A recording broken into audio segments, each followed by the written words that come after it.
Hello, my friends.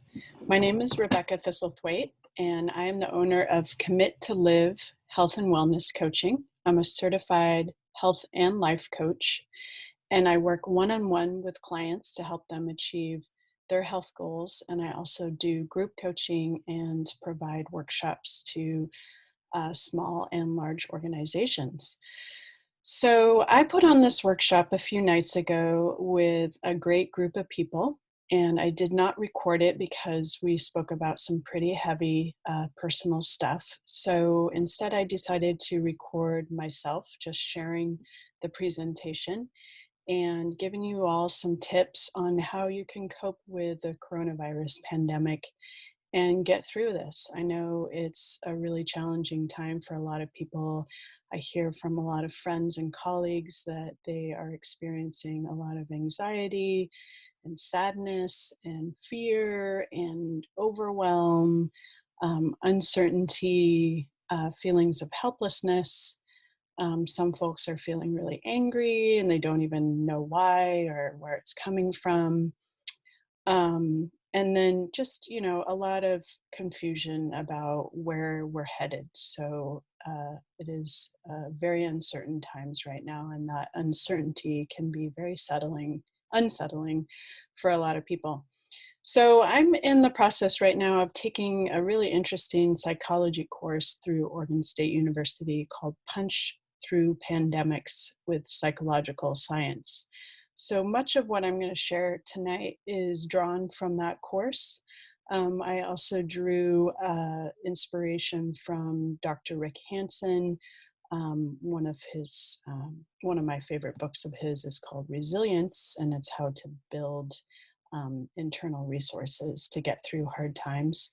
I also drew a little bit from Brene Brown and some other psychological researchers. So tonight I'm going to be sharing evidence-based practices to help you cope with pandemic and the mental health challenges that a lot of us are experiencing right now. So let's start off with some deep breathing. So I'm just going to lead you through 10 inhales and exhales to help settle you into your body, calm your nervous system, and really just help open you up to the learning that we're going to do tonight.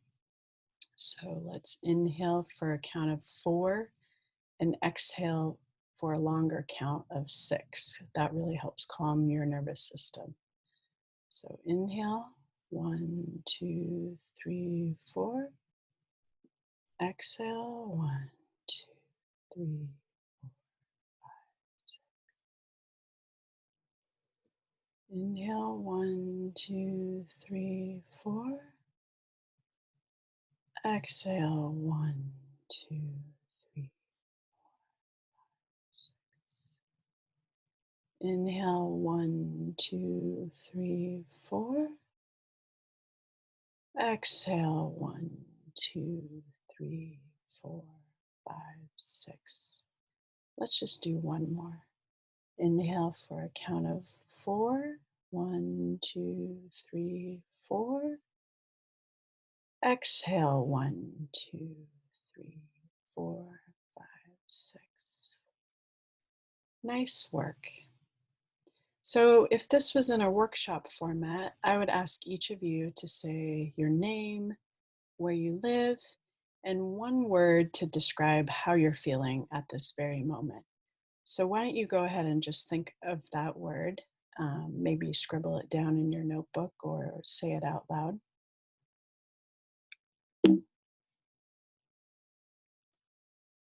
We're going to move on to the next slide now. So I just wanted to let you know that you're all safe here. This is a judgment-free zone. We're going to be talking about some heavy stuff here, but just wanted to let you know that I'm not judging any of the feelings that you're having right now. I completely understand and empathize with the roller coaster that a lot of us are on. So just know that. So what are your current coping strategies? We all have conscious and unconscious strategies that we use. Some come from childhood, parents who did or didn't model beneficial behavior. Some we borrow from our spouses, significant others, good friends, and peers. Some of our coping strategies come from watching culture or things that we learned from our religion, from our ethnic groups, or just social norms that we see. Coping is whatever we do to get back to balance. It includes anything people do to manage problems or emotional responses, whether they are successful or not. We all develop pattern responses to things that worry us. Keep in mind that responses are neither good nor bad. Stress responses are different ways we've adapted to threatening circumstances. So I would like you all to pull out your journal and to write down what are your most common coping strategies right now during coronavirus. So you can go ahead and pause this video and take a couple minutes to think about that and reflect upon what your coping strategies are. And then start the video back up and we will resume. So I threw this cartoon in here as I thought it was pretty spot on. The gentleman says, due to the coronavirus, they said we need to avoid crowds, social festivities, and avoid all human contact. We'll just cocoon and binge watch Netflix. And the wife says, it's like we've been training for this our entire lives. And notice she's looking at her handheld device, holding a glass of wine. He's eating some cheesy bombs and drinking a beer and watching TV. So some of you may be using these coping strategies. They are very common and familiar. According to some recent research by an alcohol recovery group called the Recovery Village, they did a large survey of US adults. And there has been a reported 63% increase in substance abuse during the coronavirus pandemic. The number one substance of choice is alcohol, followed by marijuana and then opioids.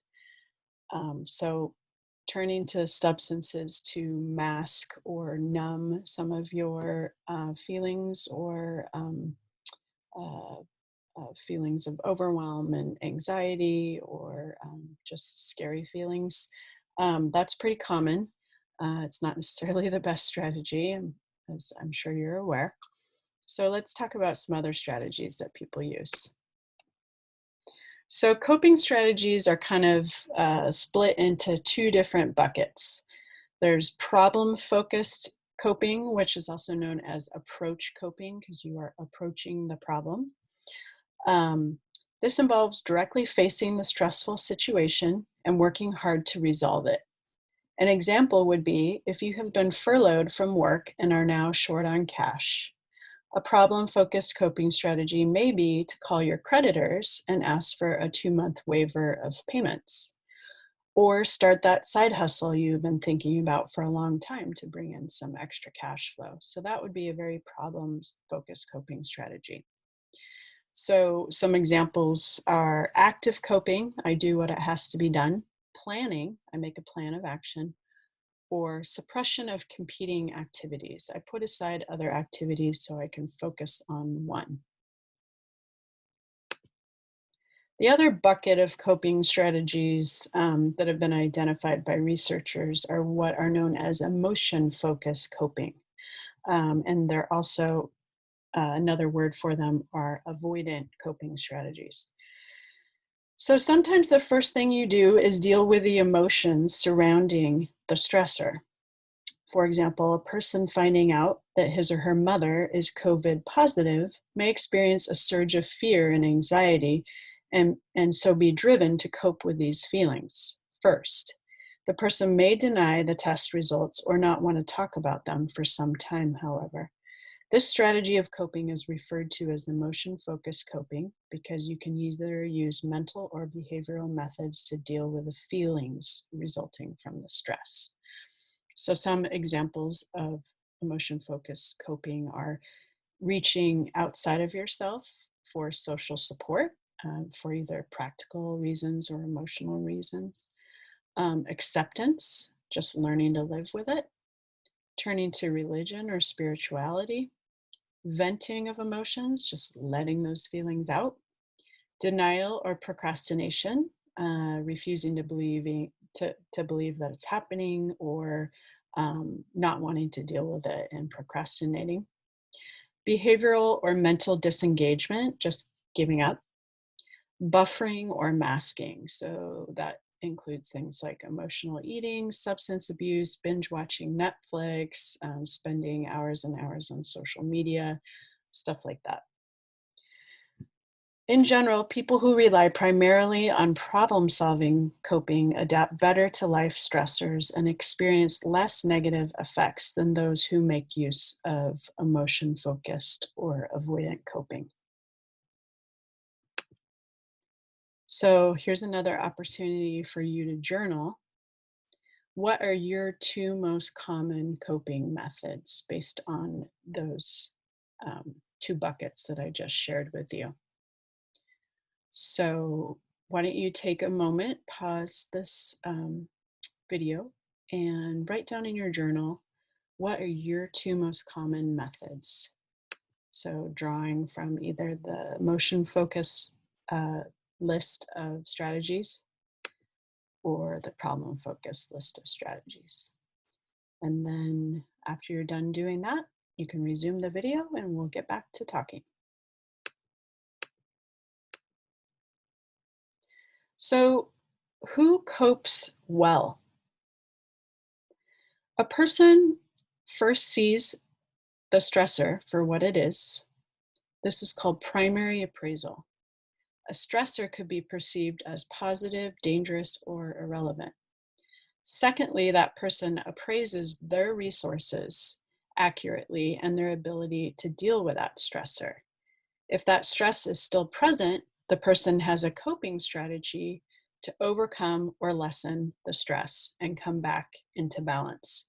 This is known as the transactional model of stress and coping that Lazarus and Folkman developed back in 1984.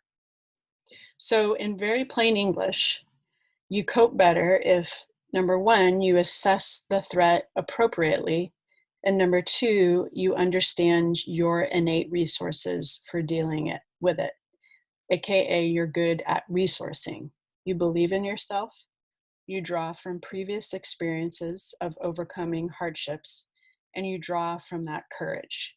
So I'm going to show you a little image of what this transactional model looks like, so hopefully it'll make a little more sense to you. So first you have your environment that produces stimuli. Some of them you will perceive to be stressors. And those stressors, you first will appraise them as either being positive, dangerous, or negative, or irrelevant. And then after you decide if it's positive or irrelevant, generally you just move on, right? There's not that secondary appraisal. So if it falls into that dangerous category, which could either be challenging, threatening, or harmful, you then determine, do I have the resources, so sufficient resources, or do I not have sufficient resources to deal with this? And if you think you don't have sufficient resources, that's where the stress comes about, especially the long-term stress. Short-term stress, like you stubbed your toe and it hurts, you get over it pretty quickly. But it's the long-term and the day-to-day and the chronic stressors that really lead you into that stressed category, and then you need to develop coping mechanisms to deal with that stress. So that either falls into the problem focused coping strategies or the emotion focused strategies.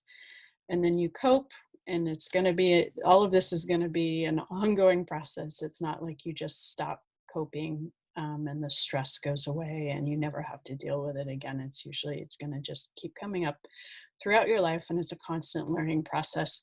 And then there's a opportunity for reappraisal, which is where you learn from that whole situation and maybe make a plan for how to deal with it in the future if it comes back up.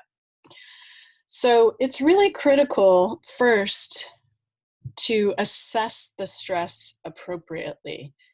So Some things you encounter in life, you may get your hackles up, or you may get that fight or flight response instantaneously, but it may actually not be that big of a stress. It may just be a challenge that you need to overcome, but it's not necessarily harmful or threatening.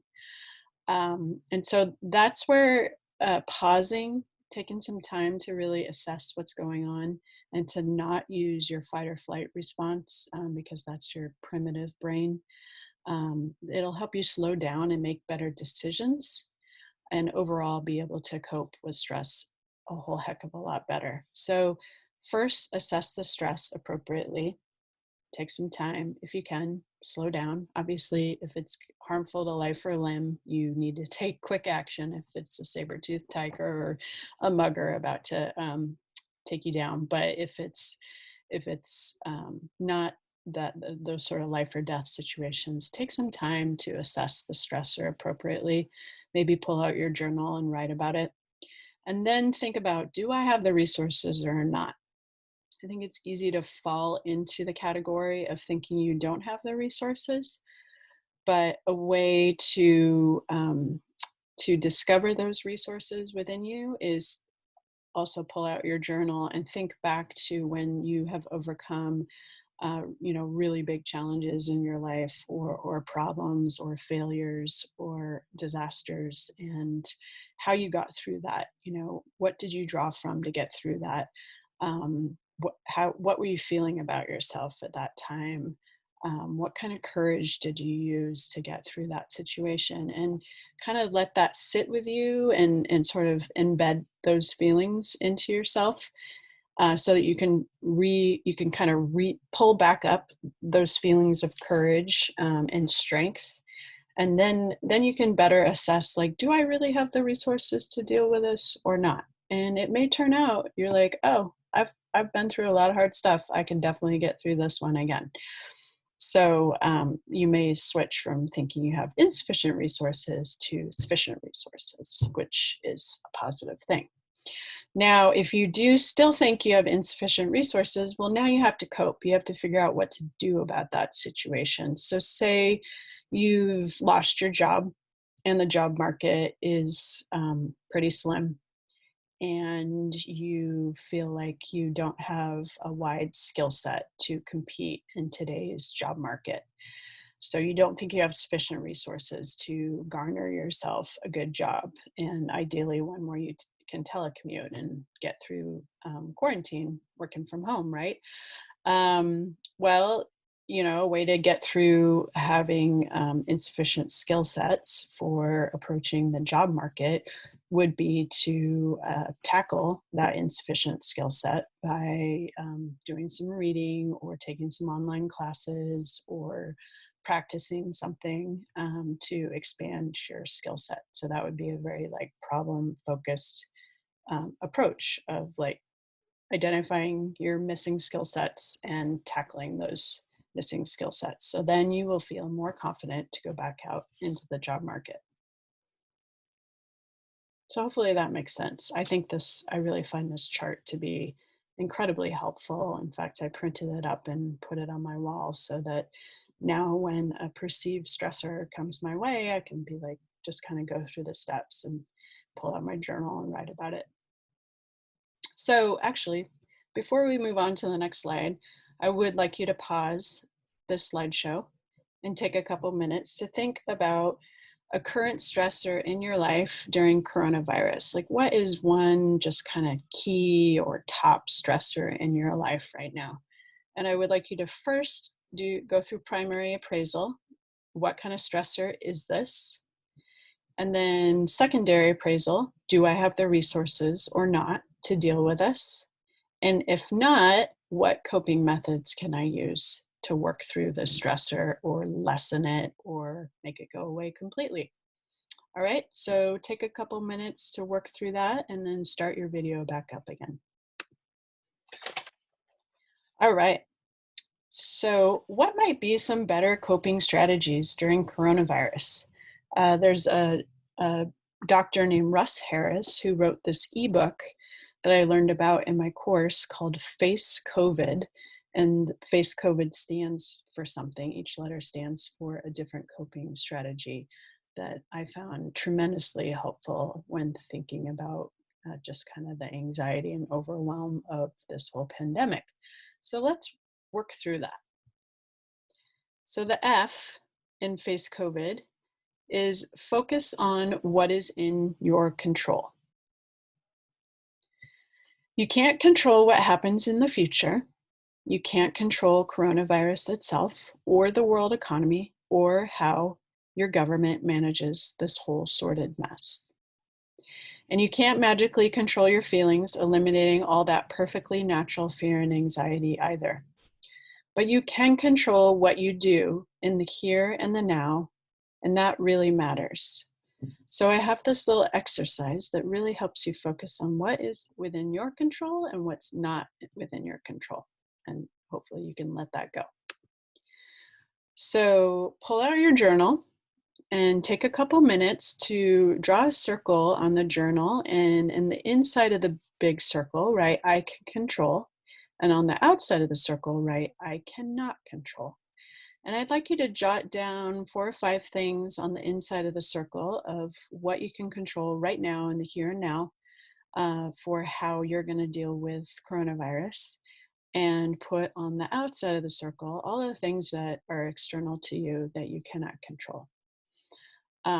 So, for example, how long the crisis will last, how others will react, predicting what will happen, if others actually social distance or wear masks, other people's motives, the actions of others, if stores run out of supplies, etc.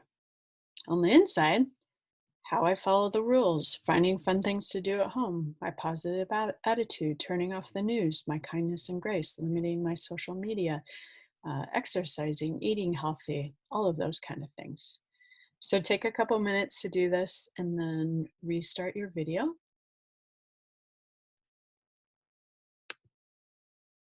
All right. Now that we did focus on what's in your control, the next letter is A. Acknowledge your thoughts and feelings. Silently and kindly acknowledge whatever is showing up inside of you. Thoughts, feelings, emotions, memories, sensations, and urges. Take the stance of a curious scientist, observing what's going on in your inner world.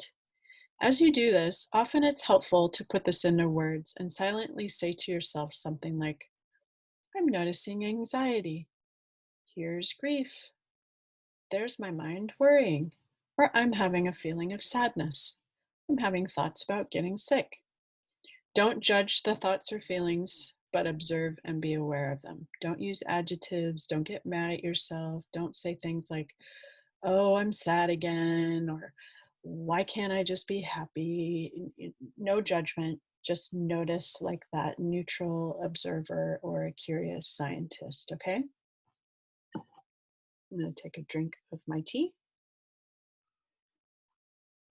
All right. Next slide. C. Come back into your body.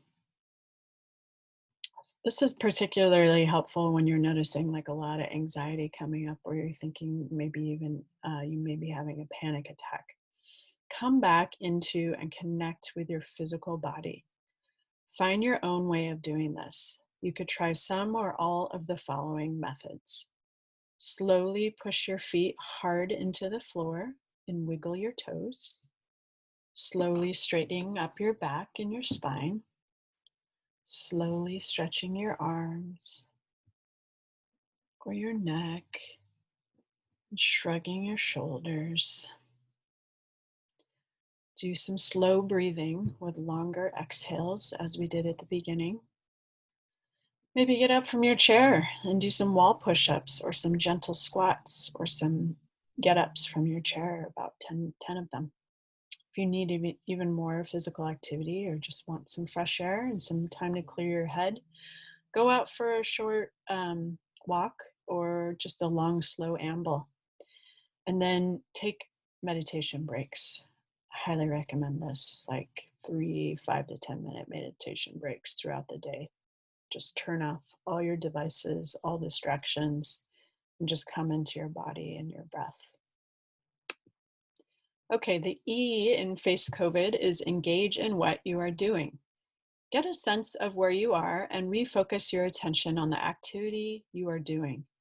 Find your own way of doing this. You could try some or all of the following suggestions.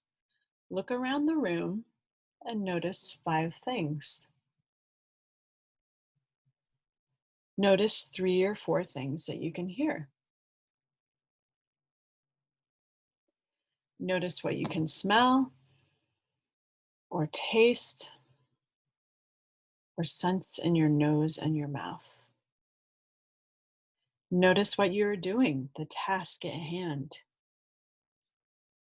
Just look exactly what you are doing. If you are eating food, chew slowly. Notice the colors, tastes, and textures in your mouth. Look at the plate of food in front of you and really notice all of the textures and think about where that food came from. And refrain from constant multitasking and turn off distractions. That will really help center you and engage you and focus you on the task at hand. Okay, the C in face COVID is committed action. So this is where the healthy behaviors come into play. If you're spending a lot more time at home or social distancing, what are the most effective ways to spend that time? Now, I fully understand a lot of you are watching children and working multiple jobs, and you don't necessarily have a whole lot more time on your hands, but there are some gaps in people's schedules now, especially when they're not driving hither and yonder, right? So what can you do with the extra time that you've been afforded? I would say first and foremost, focus on good sleep habits. Go to bed at a regular hour. Don't look at the news or phone or screens right up before you go to bed. Make sure you have a couple hours before your last bite of food. Drink some water. Have your room nice and cool. Limit light pollution and distractions and just get yourself a really good night of sleep, okay? Physical activity, really commit to daily movement, even if it's just a 10-minute walk, but really make sure you move your body. Cooking healthy food and drinking lots of water, cleaning and decluttering, house projects, gardening, connecting daily with friends or family via phone, video chat, writing letters, etc. Just because we're supposed to physically distance does not mean we should socially distance and cut ourselves off. Daily meditation or spiritual practices, service to others in a safe way. So maybe you can do some letter writing, you can call on elderly people, you can run errands for people, could deliver for Meals on Wheels, whatever moves you.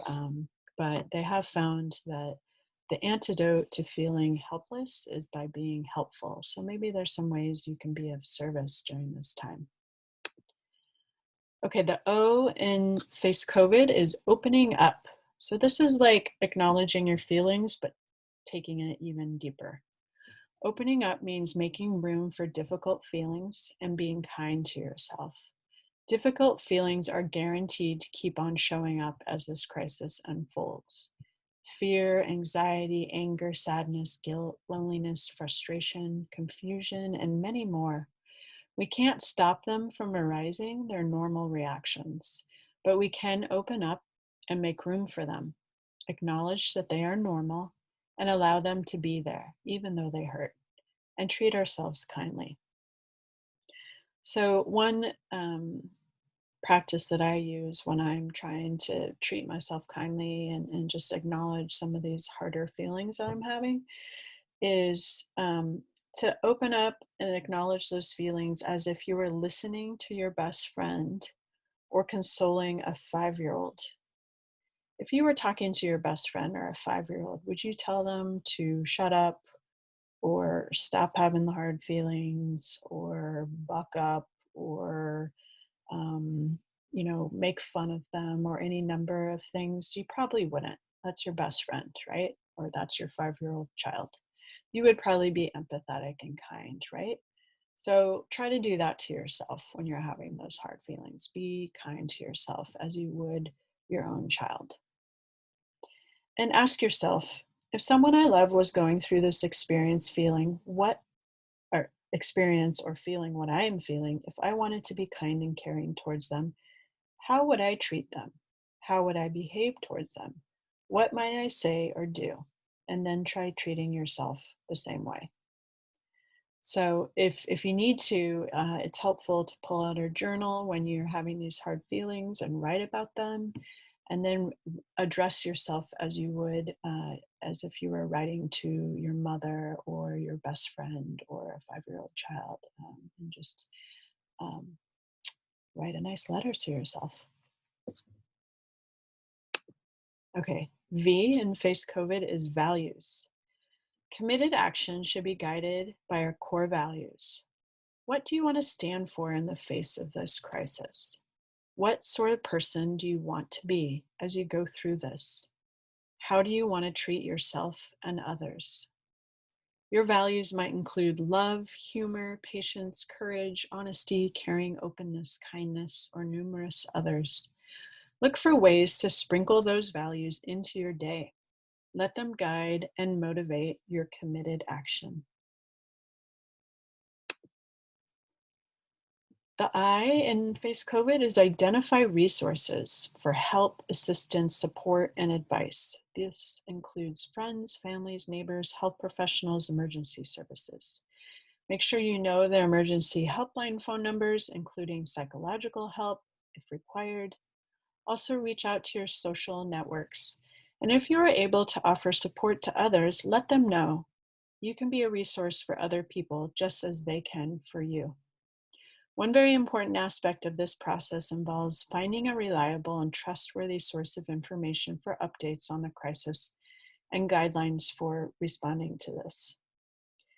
Use trusted resources for information and abstain or refrain from looking at conspiratorial, non-scientific, or opinion-based information sources. They not only may lead you astray, but they also may catastrophize the situation and intensify your anxiety. Along those same lines, really try to limit your use of media. Just hone in on those couple trusted sources of media and stay away from the rest instead of inundating your brain with the news all the time. It's just a recipe for anxiety. All right, and finally, the D is disinfect and distance physically. So I'm sure you already know this, but it's worth repeating. Disinfect your hands regularly, wash them well, and practice as much physical distancing as realistically possible for the greater good of your community. And remember, we're talking about physical distancing, not cutting off socially or emotionally. So now that you know how to cope beautifully with the Face COVID method, how might you thrive during this time? I'd like you to pull out your journal again and really think about this question. How might you use this pause, this time of awakening, this time to get to know yourself better? How might you actually thrive during this time? What can you do to advance um, steps towards your goals and your dreams? What can you do to love yourself more, to love your children more, or your family more? How might you actually up level your life during this time and just become a better version of yourself? I understand it's incredibly hard, and just getting through the day can be a huge challenge. But I believe in you, and I think you can. I think you can take it further. I think you can not only just survive this time, but I think you can thrive. So take a couple minutes to think about that question. And parting thoughts. So, what is one aha insight or appreciation you have from this workshop? So, write that down. And secondly, what are 1 to 2 coping strategies or actions you are going to implement going forward? Take a couple minutes to journal about that and then restart the video. And lastly, I have some further resources for you to check out. A lot of this is drawn from a textbook, called Health Psychology, Well-Being in a Diverse World by Regan Garoon. He's a professor at Oregon State University. It's a really excellent textbook, probably one of the better ones I've ever read. It's actually pretty funny and entertaining. There's also the Face COVID ebook by Dr. Russ Harris, which you should be able to Google and find. One of my favorite books that I just finished and is going to be on my shelf forever because I use it like a textbook is called Resilient: How to Grow an Unshakable Core of Calm, Strength, and Happiness by Dr. Rick Hansen. Then also one of my favorite Buddhist philosophers and practitioners is Pema Chodron. I really love her book, When Things Fall Apart, Heart Advice for Difficult Times. I've read that one multiple times and I just reread it during the pandemic. And there's so much wisdom in that book. And then lastly, if you need some extra motivation to get off the couch and kind of take charge of your life right now, fantastic book about motivation and achieving your dreams is called Everything is Figureoutable by Marie Forleo. She's a life coach and a blogger and podcaster and author and dancer and just multi-talented woman. And this book is so motivational, and I've given it to many friends because it's just like the kick in the pants that a lot of people need to reach for their dreams. And with that, I thank everyone for watching this long video, and I hope you gathered something from it that was useful. And I really wish you the very best. And I know that we can get through this together. Thank you.